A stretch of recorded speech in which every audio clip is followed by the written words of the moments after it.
If you want more control over your life as an entrepreneur or a high-income professional, you have to understand that there are systems in place to maintain power for those who already have it, as well as exclude those who could challenge that power.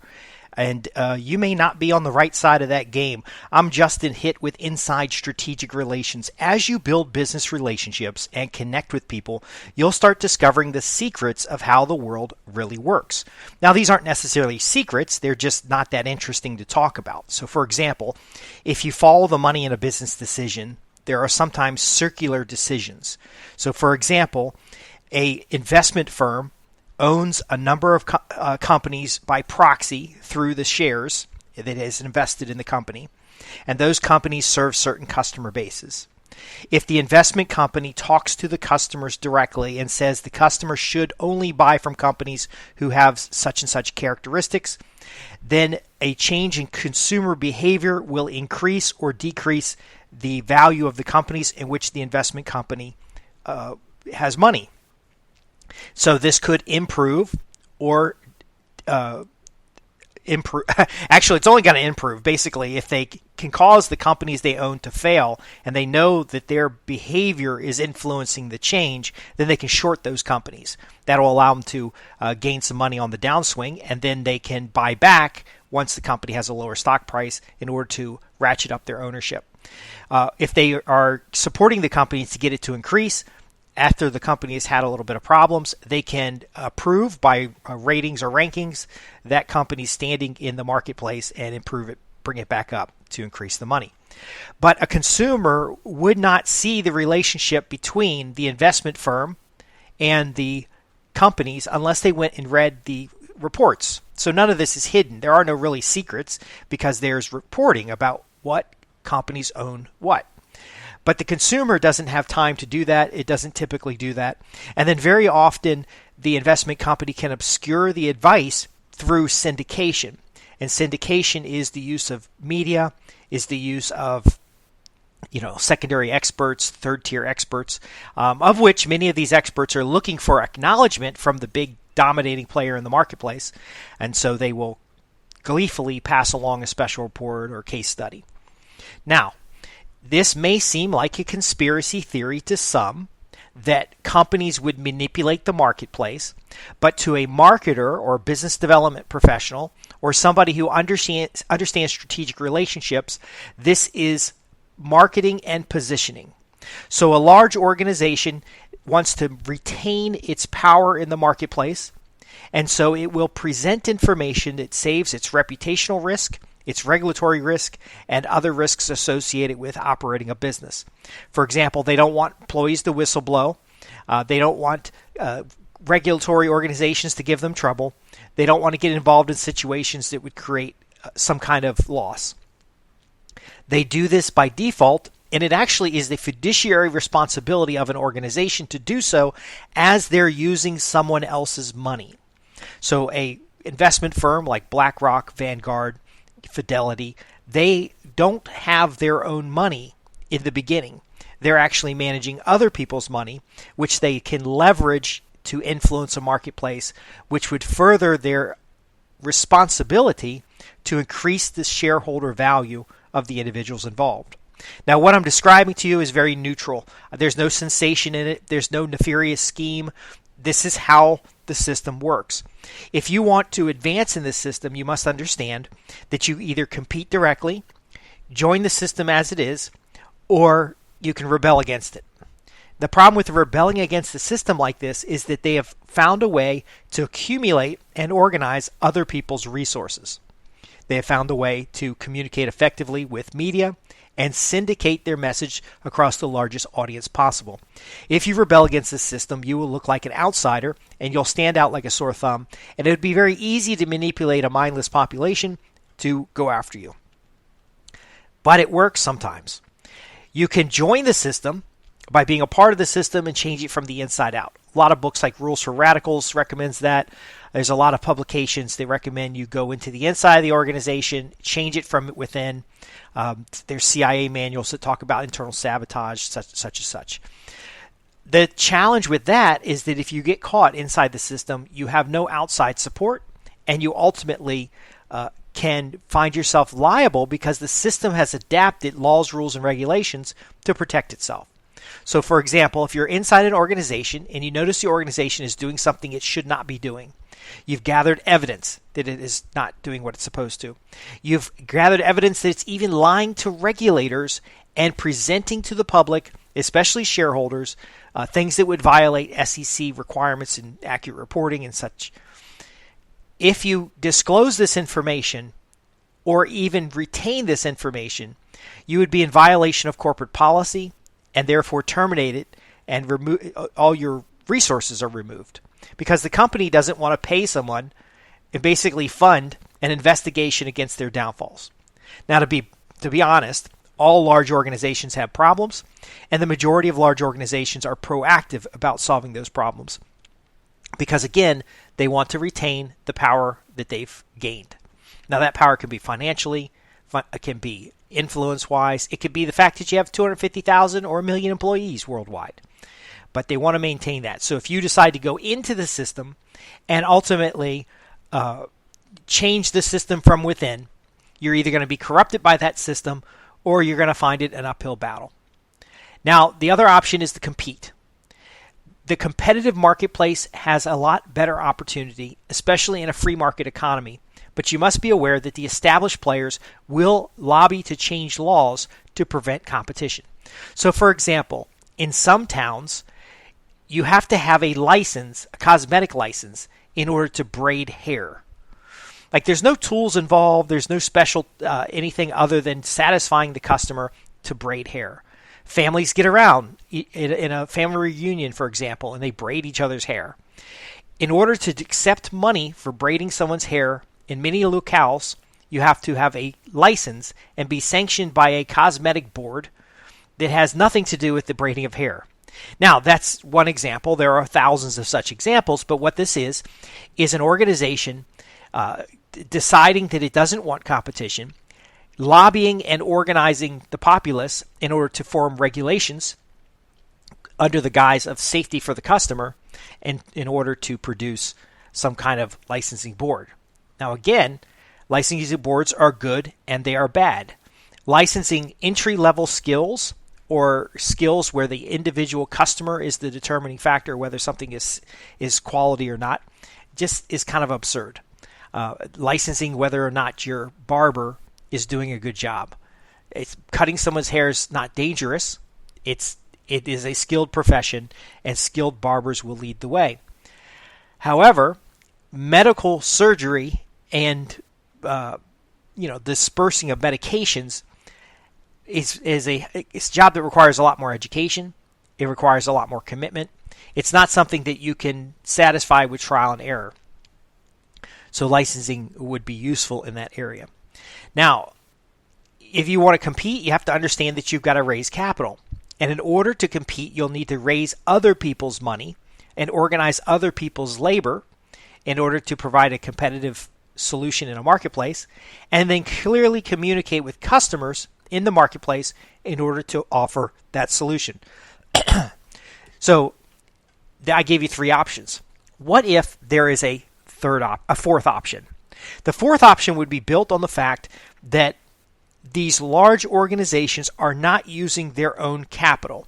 They will skim off the top and accumulate capital in the form of wealth. People criticize Bill Gates. They criticize Elon Musk. They criticize people on the Forbes 100 list. However, those individuals are receiving payment in exchange for service. The customer has freely given their organizations money, in which they have taken a percentage of that money off the top to pay executives, to pay the board members, to keep compliance inside the organization. They're not at fault, but they have gained trust in the marketplace, credibility in the marketplace. They have provided something in the marketplace of value. So your best solution is to compete with these large organizations, but even better is to create a parallel economy. A parallel economy would quickly take away the capital that these large organizations need in order to function. If nobody's investing in their stock, inherently their share value will go down because there's a very supply and demand market. If people don't listen to the news, they can't hear the propaganda. Now, how do we do this? Well, we look at societies that have kind of set aside a private community. So, for example, the Amish, and I'm not telling you to scorn off all technology, but the Amish and other groups have set aside, and even like the Bilderberg Group, the Club of Rome, the elites themselves have set up alternative economic systems. And so what does this look like?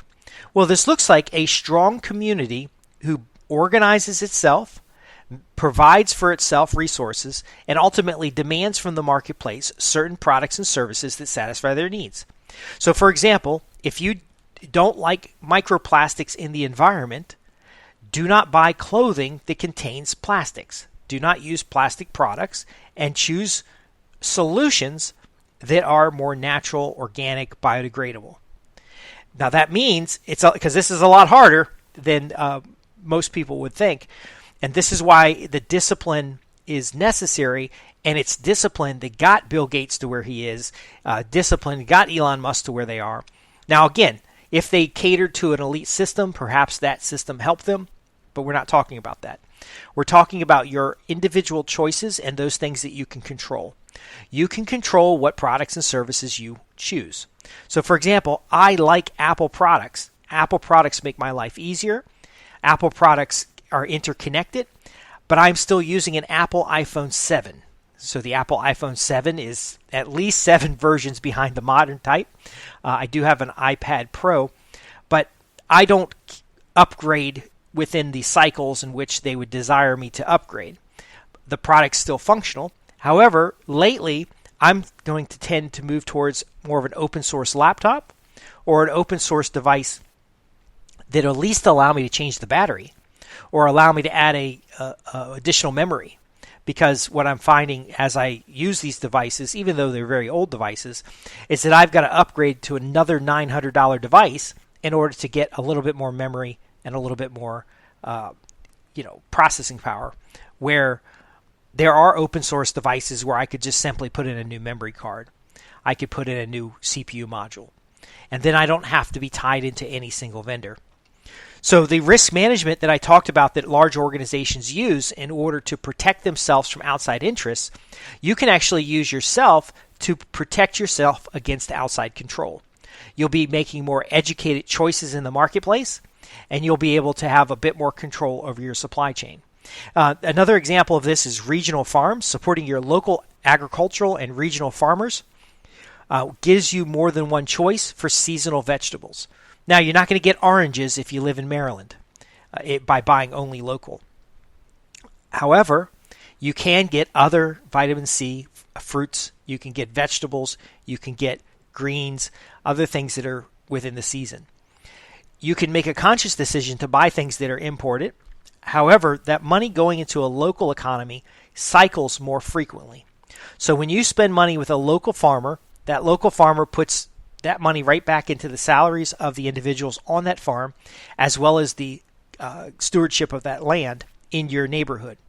And so this parallel economy approach is a hybridization of the free economics competing with the big company. It's part of taking the resources away from the large organization by providing a viable option or solution, even though you don't directly benefit from other people's choices in that system, other than the money circulating in the local economy. But it is a form of protest that doesn't have a direct punishment. So if you decide to buy local, Walmart's not going to punish you. They can't, because the products and services of Walmart are contained within their ecosystem. And if you choose not to be a part of that ecosystem by shopping at a local market, then they just don't get your dollars. But that local market does, owned by somebody in your community, owned by somebody in your region, products and goods supplied by the local region. Now, in a modern society, it is harder to find some products and services that are sourced locally. A lot of the complex manufacturing that we have today just isn't available everywhere. And so you have to make a decision in your own life whether or not you're going to use these products and services. So in the case, I've got 2 Lenovo laptops sitting here. I bought them used through a company that was selling off all their old equipment. They worked for a good 4 years, solid machines. I bought 2 of them so I'd have parts in case one of them failed. But the price of buying 2 was much less than buying an equivalent laptop from Amazon or from Walmart or from Dell Computers. I know the original computers came from Lenovo, which is an international company, but I bought them secondhand in order to have the security that I was looking for should I drop the laptop when I'm out working or something. It's a concept to consider because the second tier buying good value used items is that second tier that doesn't drive the initial demand of the large organization. So Lenovo doesn't know I bought these computers from a local company that was upgrading their systems. They know the local company bought new computers, and I bought their used computers, which were perfectly fine for what I need. I do mostly writing and checking email. But that's a way to get access to goods and services that you could not otherwise buy local. A local person was part of that supply chain, and a local person was able to benefit directly from their labors. Now, when we're looking at this kind of system, we can borrow the methodology that is used by the large organizations, which includes organizing other people's capital, organizing other people's labor, petitioning or otherwise conforming laws around our needs, and then ultimately skimming off the top the capital or the reward, which is the profit of the organization, for serving your audiences and customers' needs. Now, the larger population is conditioned to go after big box stores, to find the convenience of Starbucks, to find the convenience of Target, and the boycotts are just poisonous. If you are able to manage yourself, and that's what Inside Strategic Relations is about, your internal locus of control, your ability to manage your own decisions and behavior, you can make choices inside your own life to perhaps extend the life of product that you do obtain. You can use it to choose products that have an easier way to repair, and then you use a local store to repair it. You can buy secondary products such as Goodwill for clothing, thrift stores for furniture and items like household goods, pawn shops for laptops and equipment, and ultimately, while you may end up with a hodgepodge of things, you'll have a better opportunity for simple replacement. If I went out and bought a $3,000 MacBook every time I needed a new computer, I would basically be spending a lot of money where I could get the same outcome from a slower computer or from a used computer. But I can often get that same $3,000 laptop used on a secondary market and simply re-image it for a fraction of the original price. So in our Sustainable Wealth Secrets program, we'll probably talk more about the stop buying depreciating assets and start buying assets that cash flow. And this particular thing, you have to understand that the influence that you're seeing in the marketplace is not unattainable. It just simply requires you to leverage certain principles in an appropriate way. So if you're going to lobby your local community, I would lobby for fewer laws, because fewer laws helps local competition be more vibrant, which creates more jobs and ultimately creates innovation in product. A large corporation is going to lobby for more laws because they already have an entrenched position. So that's the same strategy with different application for the benefit of an individual audience. And there's a lot of things that we can unpack here, by the way. When we do a coaching session or we sit down and do group calls, we talk about these strategies. These strategies have helped me anticipate, especially following the money, anticipate political decisions, anticipate changes in the marketplace, and otherwise benefit me in ways that just seem unusual for somebody who's not part of an elite system. In fact, as I've written in my Create Your Own Good Old Boys network, you can use these methodologies to be the king of your own province. You can basically become a master of puppets in your own realm. It's simply establishing credibility in a marketplace and then using these methods in order to organize customers, for example, in order to use the customers' money to further help the customers grow and in turn position yourself in a marketplace as a leader.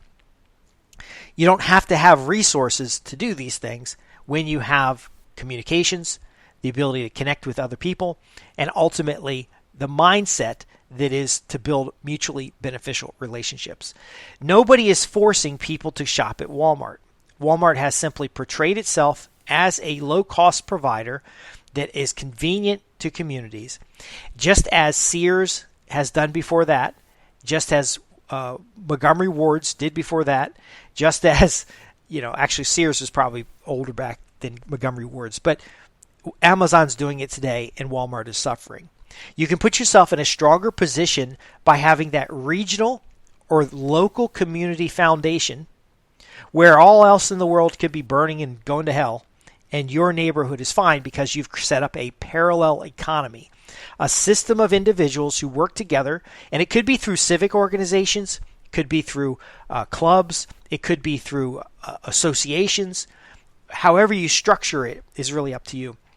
But again, it will be a difficult path to follow, yet more sustainable over time and more adaptable to the needs of your local community. Once you've served your local community, once you've served your region, you can expand further. However, it is always more secure, and there are hundreds of millionaires, hundreds of billionaires that are not on the Fortune radar that are doing just fine. In fact, you probably have millionaires next door and don't even realize it. Now, as a high-income professional or entrepreneur, why is this critical to you? First off, the high income is not guaranteed. You're likely getting that high income through a large organization. And if that large organization decides you're unnecessary, you're just a name on a list. And I've seen it before. During layoffs, I had to review names on lists and score people. And I wasn't the only one doing this. They sent the list around. I would score the people on the list according to my position. Other people would score the people on the list based on their position. They would run a spreadsheet in human resources, and they would let go everybody with low scores. Very often that score was more based on how you feel about the person rather than their actual skill set and how you feel that person has aligned to the culture of the organization. Technically, large organizations are parallel economies upon themselves. They all offer merch, they all offer health care, they all offer everything that their community needs in order to retain those who are most desirable in that community. Companies don't keep the best people. They keep the people most desirable and beneficial for the objectives of the leadership of the organization. What I'm saying here is if you do the same thing in your local community, you'll have the same stability as they do. You'll gain and accumulate power just as they do. And you'll ultimately put yourself in a position of leadership.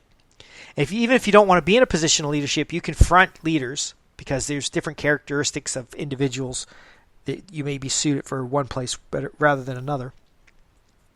But that's my point. You can use the same systems. There's no monopoly. There's no barriers. There's nothing stopping you from organizing other people's money, organize other people's resources, clearly communicating your goals and objectives, lobbying for your goals and objectives, and then ultimately developing a parallel system. That parallel system will compete. That parallel system will protest. That parallel system will do many things, but it won't do it in a way that anybody notices. And that's how these systems grow. That's how come there are large communities that have lived for hundreds of years completely separate from the rest of society.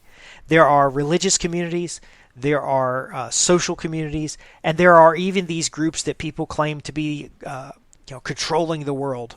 Well, how did they get this power? That's the better question. And that's the answer we have in Inside Strategic Relations. I'm Justin Hitt, and my newsletter is about helping you unlock the realities of this world to gain influence in your marketplace, to leverage your knowledge, your skills, to position yourself as an expert so that you have more control over your life and the ability to gain those things that you wish to gain. I hope that you'll do that in an ethical way that helps people, that helps your family, that helps your community, and ultimately brings the nation around or the world around to a stable system that doesn't require conflict. There'll still be conflict, but it doesn't require the conflict to get the outcomes you desire. We use social influence, social engineering, we use communications, and we use leadership and organization skills. I hope you'll join us at www.insidestrategicrelations.com, where we have a newsletter, a membership site, a number of courses, and of course, if you want to ask me questions, you can go to the contact page and simply ask a question. Again, I'm Justin Hitt with Inside Strategic Relations, and thank you for being a part of this newsletter. I'm always looking forward to your comments and questions. I'll see you soon.